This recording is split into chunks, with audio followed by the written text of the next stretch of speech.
Every day, trillions move through pipes you never see. Your paycheck lands, your rent leaves, a card taps, a QR flashes, and somewhere inside a data center I'll never visit, numbers shuffle across ledgers while someone takes a cut for keeping the lights on. Yet we live in a world where messages fly instantly, where a photo crosses an ocean in a blink, and still the money beneath often rides on rails laid in the 1970s. That gap between what feels instant and what actually settles is not an accident. It's design. And now those designs are changing fast. The promise of instant everything is no longer a marketing slogan. It's a rewiring of who holds risk, who earns fees, and who decides when a payment is truly final. The slow revolution began when checks threatened to bury the banking system under literal mountains of paper. The answer was ACH, the automated clearinghouse, a kind of nightly mail train for money. Files were collected, validated, netted against each other, and settled in batches. It was simple, elegant, and deliberately slow. In that slowness lived efficiency. By offsetting payments, banks moved less real cash and conserved liquidity. To a payroll department, ACH meant predictability. Payroll Wednesday posts Friday. To a consumer, it meant waiting. To a banker, waiting was a feature, not a bug. Delay saves money, speed demands it. The other path sprouted from a piece of plastic. Card networks engineered something different. Authorization in seconds, settlement later. A merchant asks if they can get paid, an issuer nods yes, an acquirer advances the funds, and in the background the networks reconcile IOUs across oceans of accounts. At the counter it felt instant. On the ledger it wasn't. The brilliance was economic more than technical. By promising near-instant commerce, the networks captured fees from merchants, pushed fraud risk to issuers, and embedded rules only they could enforce. The world learned a new rhythm. Pretend to settle now, actually settle tonight. A poker table where every player borrows chips and the cage tallies the real score after midnight. Then there were wires, the grown-up room of payments. Final means final. Domestic real-time gross settlement moves balances bank to bank with no take-backs without consent. Internationally, SWIFT isn't money, but messaging, a secure letter instructing correspondents to shift funds between Nostro and Vostro accounts. It's fast for big sums and famously unforgiving on mistakes. The lesson was stark. The faster the money becomes truly final, the more every participant must hold liquidity and manage risk in daylight. Batch efficiency dies when every second counts. If you zoom in on the modern push for speed, you'll see 4 switches flipping at once. Availability jumps from banking hours to 24/7 365. Settlement shifts from netting to immediate or near-immediate finality. Messaging evolves from cryptic codes to rich, structured data that machines can read. And perhaps most important, location of risk moves. In the batch world, time absorbed risk. In the instant world, banks and processors absorb it with capital, software, and constant vigilance. Long before the United States caught up, other markets ran the experiment. The United Kingdom's faster payments made, in minutes, the new normal for account-to-account transfers, forcing banks to modernize fraud controls and treasury operations. In India, UPI welded instant settlement to a unified interface, marrying QR codes, open APIs, and public rails that private apps could ride. The result was explosive adoption at a near zero marginal cost per payment and a profound shift in bargaining power. In Brazil, Pix turned phones into bank terminals with finality measured in seconds. Taxi rides, market stalls, and e-commerce all settled instantly, all day and all night. Across the European Union, SEPA Instant layered real-time on top of a single market, dragging cross-border within the bloc toward now. In the United States, the clearinghouse launched RTP, a round-the-clock rail for credit push payments with irrevocability and rich messaging. FedNow widened the gate, giving community banks and credit unions a public path to real-time clearing rather than relying on a private network. The pattern repeated: build a rail that's open, cheap, and reliable, and people will find ways to use it. Fees migrate, power follows. Instant rails prefer a different choreography. Old world commerce loved pulls. Cards pull from your account. ACH debits pull with a mandate. Real-time rails love pushes. The payer initiates and pushes funds to the payee. That one shift reshapes fraud, finality, and cash flow. Pull systems battle chargebacks and disputes. Push systems battle social engineering. In a push world, the weakest link is no longer a stolen card number. It's a rushed human authorizing an irreversible transfer. Merchants adore push finality, money they truly own right now. Consumers need guardrails that slow the hand before it taps send. Speed carries an invisible invoice with the word liquidity stamped across it. Batch systems let banks square up at day's end, smoothing over spikes with netting. Instant systems rip out smoothing and demand real money in the moment. Participants must pre-fund and sustain balances 24/7. They introduce queuing and throttling. When balances dip, payments wait or fail, and a user sees try again, While a liquidity circuit breaker prevents a negative balance at 2 a.m., Treasury ceases to be a 9-to-5 spreadsheet and becomes a living organism. Automated sweeps, algorithmic funding, bots watching dashboards while your city sleeps. Somebody pays for that. Banks pay in capital and software. Merchants pay in new scheme fees and operational burdens. Consumers pay in bundled pricing or fewer freebies. Usually, everyone pays a little. Speed's silent partner is data. ISO 2022, once a mouthful for standards committees, is the skeleton key. Committees is the structured fields carry invoices, identifiers, and status that machines can parse without human fingers on a keyboard. Straight-through processing goes from aspiration to baseline. Reconciliation ceases to be a monthly ritual of sticky notes and becomes event-driven code. Conditional payments suddenly feel inevitable. Release the funds when the barcode is scanned at the warehouse, when the delivery is confirmed, when the escrow rules light up green. Lending shifts from static snapshots of a borrower to the living flow of money across their accounts. Accounts payable and receivable departments stop emailing PDFs and start orchestrating workflows. Payment becomes programmable settlement, not just movement of numbers. When account-to-account payments are instant, cheap, and reliable, merchants ask the most dangerous question: why keep paying card tolls? Cards still have a powerful answer.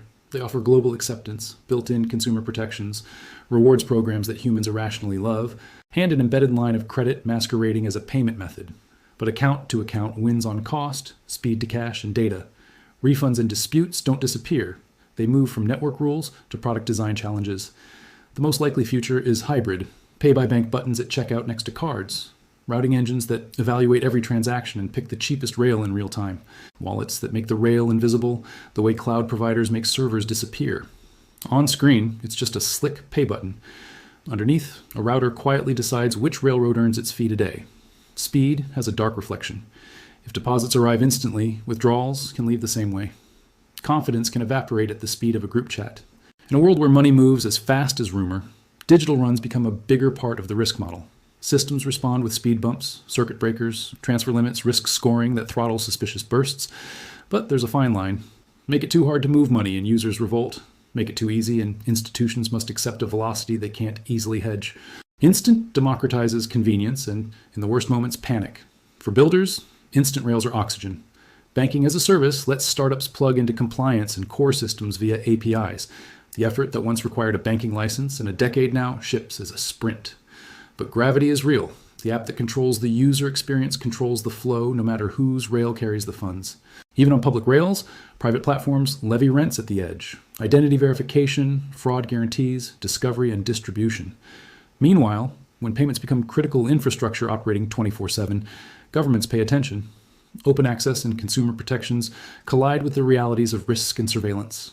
The end game won't be one rail to rule them all. It will be many rails, buried underneath a few dominant interfaces that redirect value like traffic cops on a busy holiday. Alongside the bank rails, a parallel track hums. Crypto promised internet-native money. Stablecoins deliver dollar-like tokens that settle around the clock across blockchains. Programmers adore the composability. Cross-border traders relish a weekend dollar that doesn't ask for permission. Central banks run pilots for digital currencies to keep public money relevant in a smartphone era. Will tokens replace bank rails? Not soon, but they already discipline them. When value hops chains in seconds on a Saturday, legacy pipes must justify their latency and their tolls. The future likely looks less like replacement and more like interchange. Bridges that move value between bank accounts, instant networks, and token ledgers based on cost, rules, and risk. The router chooses, the user barely notices. If this all sounds like marketing, read the fine print. Your app says instantly available. Your bank says subject to review. A merchant's dashboard says funds received, while an accountant mutters not reconciled. Instant is a suit tailored in layers. Instant authorization, instant availability, instant settlement, instant finality. They are cousins, not twins. Confusing them is where fees and risks hide. A real-time authorization is a promise. Real-time availability is an advance. Real-time settlement is a back-end event your eyes never see. Real-time finality is the part that matters most when things go wrong. If you know which instant you're getting, you know who's holding the bag if the music stops. Shift the camera out to the wider economy, and the consequences of speed sharpen. Working capital shrinks for those who get paid faster. It vanishes for those who stay trapped on slow rails, paying late fees and waiting days for funds that ought to arrive in seconds. Fraud doesn't disappear. It moves left on the timeline. Instead of chargebacks and counterfeit plastic, you get account takeovers and rushed humans falling for carefully engineered urgency. Treasury stops being a monthly meeting and becomes code. Sweeps, rules, alerts, automation that hums while offices go dark. Networks stop competing on raw speed and start competing on the richness of data, the quality of their APIs, and the intelligence of their tooling. Policy no longer lives exclusively in rulebooks and memos. It lives in software that adjudicates a payment in the blink of an eye. For the merchant deciding how to get paid, the new playbook is pragmatic. Route intelligently. If a card earns you a conversion you'd otherwise lose, pay the toll and smile. If a Pay by Bank button accomplishes the same sale at a fraction of the cost, push the payment and build your own refund and dispute flows with honesty at their core. Cash in faster, reconcile automatically, and redeploy the working capital that batch settlement once stole from your week. For banks, the message is colder. Automate or become a weekend-only institution in a world that never sleeps. Build real-time liquidity engines. Give customers controls that slow them down just enough to dodge a scam. Invest in tools that spot synthetic identities and mule networks before they drain your vault. The spreadsheet is over. The bot is on. Consumers may think this is a story about convenience. It isn't. It's about choices. Push payments or cash with a pretty interface. When you press send, the money is gone. Strangers know this and exploit it. Slow down when the UI speeds you up. Treat urgency as a red flag, not a feature. Use payment methods that offer protections when you need them and speed when you truly want it. Literacy is the best fraud control the world has ever known. Zoom back to the beginning, and the arc is clear. ACH taught money to march in formation. Card networks taught it to sprint at the checkout while settling later in the shadows. Wire systems taught institutions the meaning of finality. And now instant rails teach money to arrive, pushing everyone who touches it to live at that tempo. When politicians promise modernization and platforms promise one-tap magic, remember that payment rails are never just technology. They are policy, power, and profit encoded into software. They choose who waits, who pays, and who bleeds when something breaks. The endgame of instant everything is not speed for its own sake. It is a reallocation of risk and authority. It is working capital redistributed by settlement windows, fees migrating from old toll roads to new ones, and human behavior coaxed and controlled by defaults that live beneath the glass slab in your hand. The UX glosses over the plumbing, but the plumbing decides who survives a storm. Build the right pipes, and you create opportunity. Build the wrong incentives, and you build the conditions for a panic that moves at the speed of rumor. The loudest promise in finance has always been the same. This time, it will be different. The wiser translation is quieter. This time, it will be faster. Faster is not free. Faster changes where the danger sits and who shoulders the cost. Faster forces banks to hold cash at midnight and merchants to rethink refunds and consumers to distrust spur-of-the-moment taps. Faster rewards the builders who understand money as data and settlement as software. Faster punishes the laggards who hope a batch file will save them from a world that has forgotten what business hours means. So yes, the age of ACH is giving way to something else. Not because ACH failed, its frugality built empires of subscriptions and payrolls, but because the rest of our lives sped up while money lagged behind. The market hates latency the way a heart hates arrhythmia. It will build new arteries until the beat is steady again. The question worth asking is never, how soon until everything is instant? Contrarios, the question worth asking is, what will change in me and around me when it is? If you build products, you will route. If you run a bank, you will automate. If you take payments, you will choose where your disputes live. If you send money, you will learn which instant you're buying. Because when instant everything finally arrives, and it's arriving, no one will remember the waiting. They will remember who paid, who protected them, and who left them exposed. The lesson is old, only the clock is new. Nothing in finance is truly free. The toll is just moving. If this gave you a new perspective, hit subscribe. History has the answers. I'll show you where to look.